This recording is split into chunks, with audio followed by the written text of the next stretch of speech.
Discover College Soccer podcast is sponsored by VIO. VIO is the #1 AI camera solution helping players capture college recruitment videos. Check out their new starter and family options by clicking on the link in the description or visit Discover College Soccer to learn more.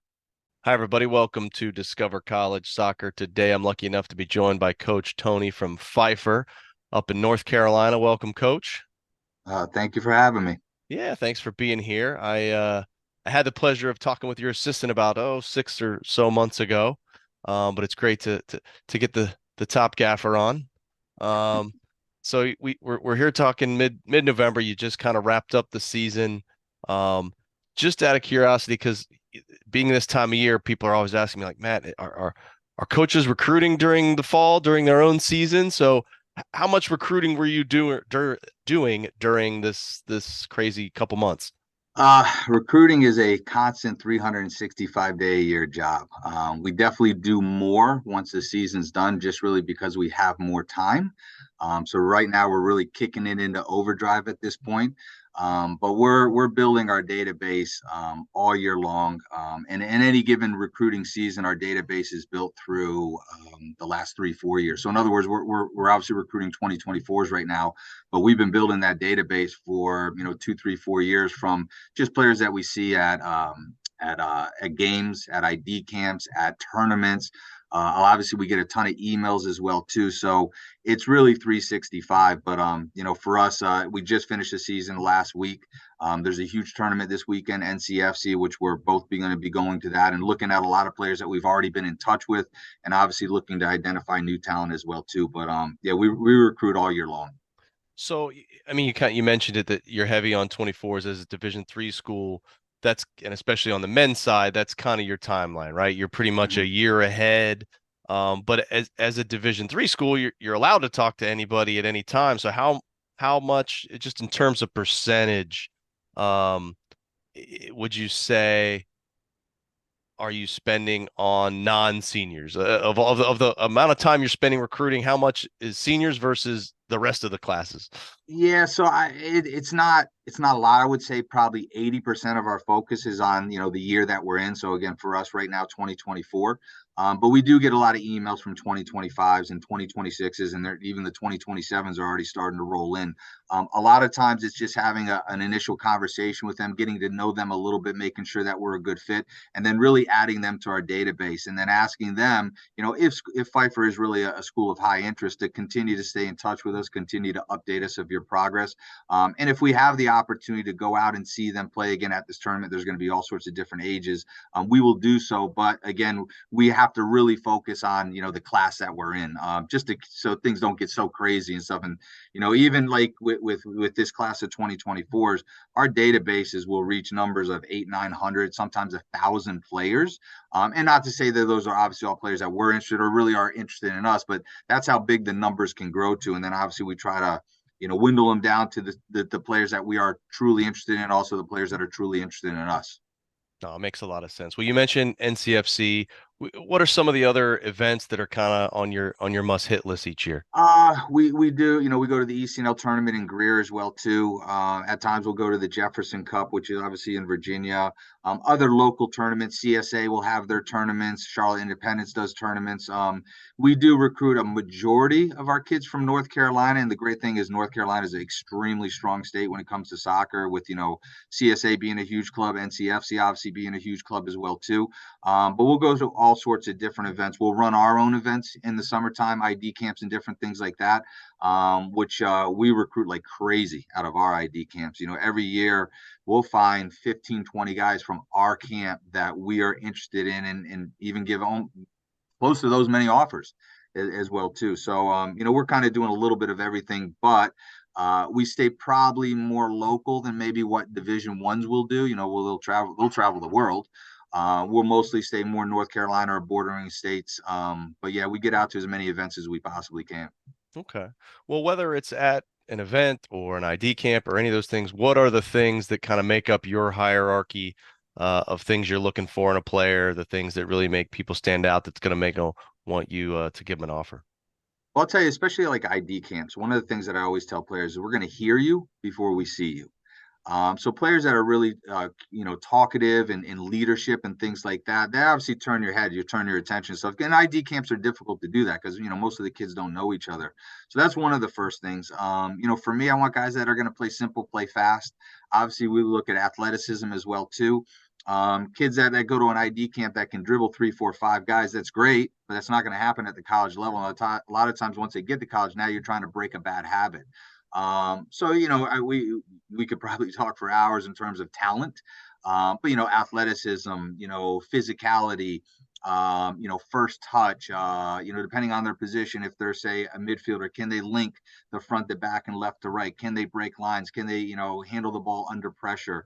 But for me, a lot of times it's playing simple, it's playing fast, being intelligent off the ball. What are they doing when they don't have the ball? I think statistics say in a game you have the ball 30 to 90 seconds. So what are you doing the other 88 minutes of that game? How do you stay involved and how do you stay connected? We look at leadership, we look at work rate. That's a big thing as well too. If you lose the ball, go get the ball. That's another pet peeve of mine and stuff that we tell all our players. Counter pressing is huge. So again, at ID camps, a lot of times, depending on the ID camp itself, you might have 300-400 kids at an ID camp, and it's hard to.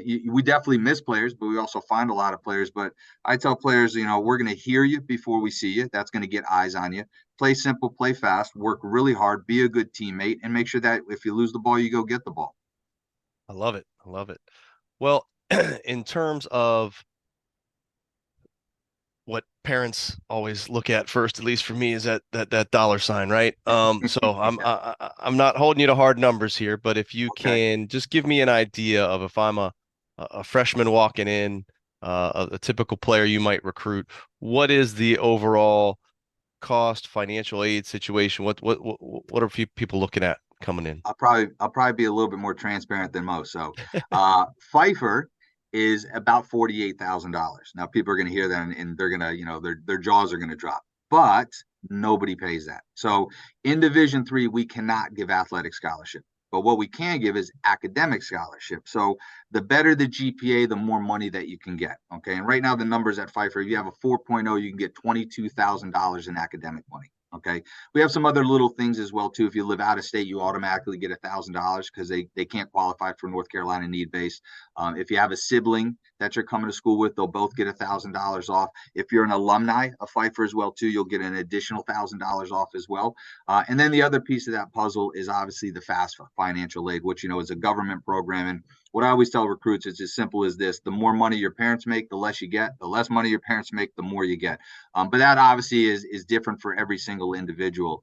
Something else that we have here at Pfeiffer, I'm sure they have at other schools too. And right now, I have 4 guys on my team that are doing this. We have an RA and an RD program, which is resident assistant, resident director, and basically you're in charge of the floor that you live on. You help out kids if they have questions or concerns, or if there's any issues or problems on your floor as well too. You kind of take care of those things. But they get half of their room and board off as well too. And like I said, right now we have 4 guys on our team that are in that program. So that's a very significant cost saver as well. The other thing that, at Pfeiffer, and again, I'm sure a lot of other schools have this as well too. If you live within a 30-mile radius of Pfeiffer, you are allowed to commute to school. Everybody else does have to live on campus until the age of 21, unless there's some sort of special circumstances. But right now on our team, we're close to the Harrisburg area, which is, a big part of CSA, Charlotte Soccer Academy. We have a total of 9 guys that are commuting to school, which obviously is a cost saver in itself. Yeah, absolutely. Well, I was an RA my junior year of college, playing D3 ball, so I can say it's a great thing to take advantage of for sure. Well, it's not only a great thing from the financial standpoint, but it's also great on your resume as well too. Absolutely. It definitely shows a different level of maturity and responsibility. And like I said, it's a great way to save a little bit of money. For sure. Well, Coach, let's talk a little bit more about the school. I'm sure there's folks out there not familiar with Pfeiffer. So you've been there a few years now. What are some of the things that you find are really special about the school that set it apart? Maybe some things we wouldn't even know by going through the website. Small liberal arts school, less than 1,000 students here on campus. What most people probably don't know is we're about 60 to 70% athlete, which is pretty cool because I could almost, when players are looking at our school, obviously depending somewhat on their major, but they're most likely going to have classes not only with teammates, but other student athletes as well, too.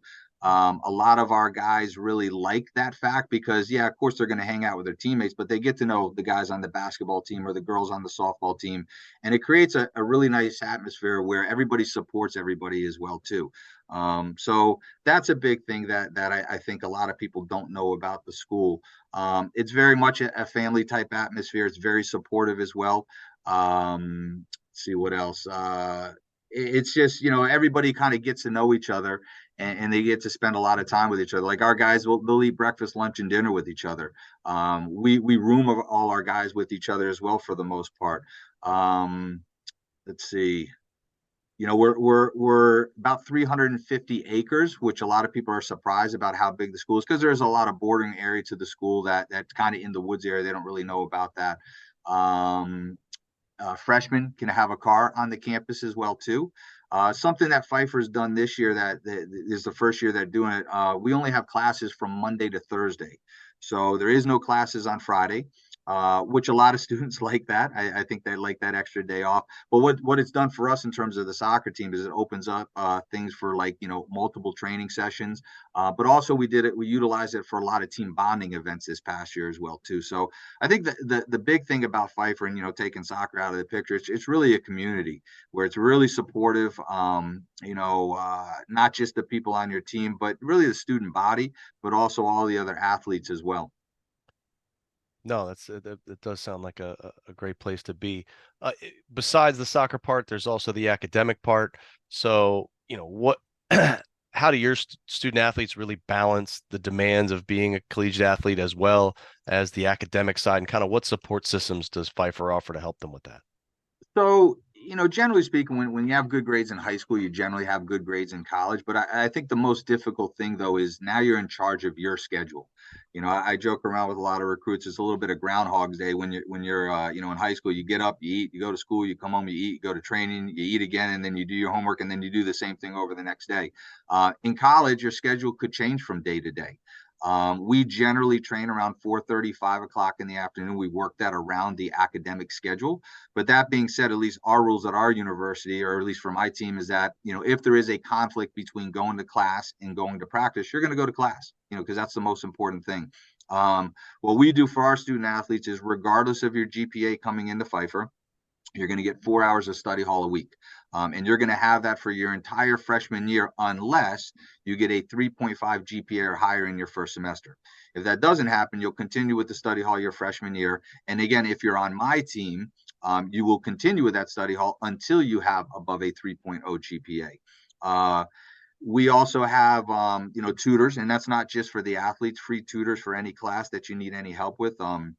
Us as coaches, if we do see what I refer to as a red flag, somebody struggling in class, we will force them to get a tutor. They're not going to have much of a choice on that. But again, first and foremost, they're here for their academics. And then we use a system called Blackboard, which is sort of an up-to-date grading system on their phone. I've had conversations with recruits, and I say, yeah, or I'm not recruits, but players. How are you doing in your class? Oh, coach, I'm doing great. Let me see your Blackboard. And then sometimes the Blackboard doesn't necessarily match up with what they're telling us and stuff. So it's a great way to keep track of them. We'll do grade checks throughout the semester as well too. With it being 60 to 70% student athlete, our faculty is great working with our athletes. When they have to miss a class for a game, it's an excuse in terms of the class, but you're not excused for the work. You obviously have to get that completed. What we do at the beginning of the year, every single athlete gets it's basically a notification, a piece of paper, and we attach our schedule to it, and they give that to the professor on the very first day. Basically, it tells them that they're an athlete. There might be some class time they need to miss because of away games, and then here's our schedule to sort of prepare them for that, and just really helps them introduce themselves as a student athlete to their professors. Okay, that's great. Well, you mentioned a little bit about training and your Fridays off, but take me back a couple weeks. Let's assume it's October. What would a typical week look like for a player in terms of schedule? When are they training, classes, meals, the game cadence, that kind of thing? What can they expect? So usually classes are going to run from 8 to about 4:30, 4:45 in the afternoon. We'll practice every day, usually anywhere from 4:30 to 5 o'clock. We'll vary it on days. Obviously, if we have some players that have those later classes and stuff, we may have to push it back a little bit more. But we're pretty flexible. We can accommodate pretty much everybody in terms of getting them all there. We practice every day of the week. NCAA rules for Division One, Two, and Three. You have to give them 1 day off, which typically for us, excuse me, it's on a Sunday. Once the season is going, there's usually 2 games a week as well too. So usually a midweek game, a weekend game, Wednesday, Saturday type of thing. And then on top of that, we do have our team weight train throughout the season.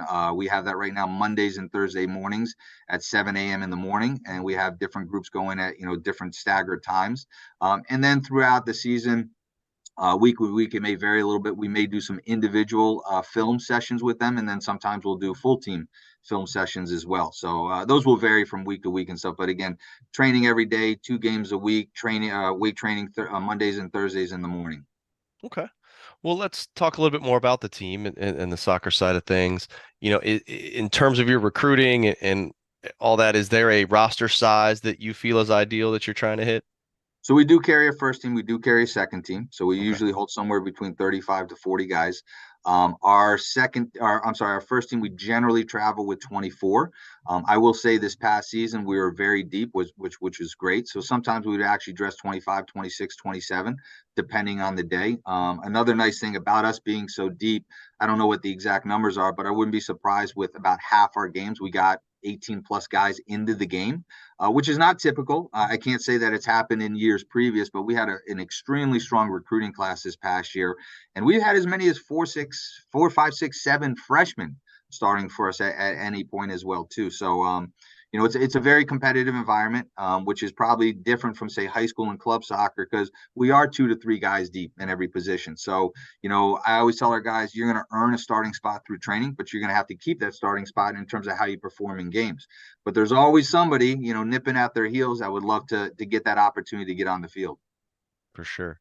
Well, besides players on a roster, you got a good staff there too. So can you talk about your staff, not only your assistants, but any other, athletic department staff that's helping out, anybody that's really dedicated to the team? Yeah, so I have an assistant coach. He's been with me. Gosh, I guess it's going on 4 years now. He's fantastic. He's great. He takes care of a lot of the behind the scenes stuff. Probably doesn't get as much credit as he probably should.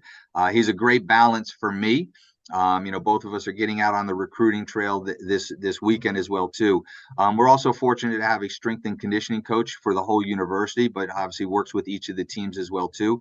And then we've had a young lady named Rebecca, which is one of our athletic trainers, and she's been specifically with soccer for I want to say going on about her 4th year as well too. So what's nice about that is she's gotten to know the athletes through the years.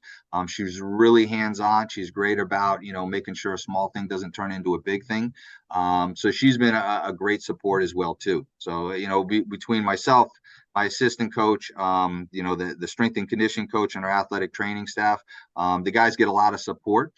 We've had other assistant volunteer coaches in the past. Right now, we don't have one. I'm a former goalkeeper, so a lot of times I will do the goalkeeper training. But we've had volunteer coaches in the past that have done some of our goalkeeper training as well. Okay. Well, how would you say, well, I guess how would you describe your style of coaching and the team style of play that you're looking to implement? So for us, I think we're very much a possession style team. I don't want to name the teams that I watch, but let's just say they're big time Division One schools. And I was watching the playoffs the other day, and I was shocked how direct they were. In comparison stuff. You will try to build through the thirds of the field.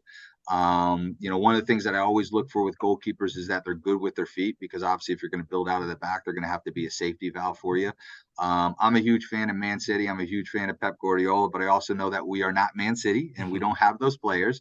So we're not going to string 100 passes together before we get a chance in the final third. But my whole thing is, we look to rotate the ball once or twice. So maybe 3 to 5 passes getting out of the defensive third. Once we get in the middle of the field, we want our 6, 8, and 10 to be, link players, link the front to back, left to right. But we get through the middle third about 3 to 5 passes as well, too. And then once we get to the final third, we want to get to the goal as quick as we possibly can. We've been a high press team. I don't think that's any surprise or to any of the teams that we played when they've scouted us. So we're always trying to play on the front foot.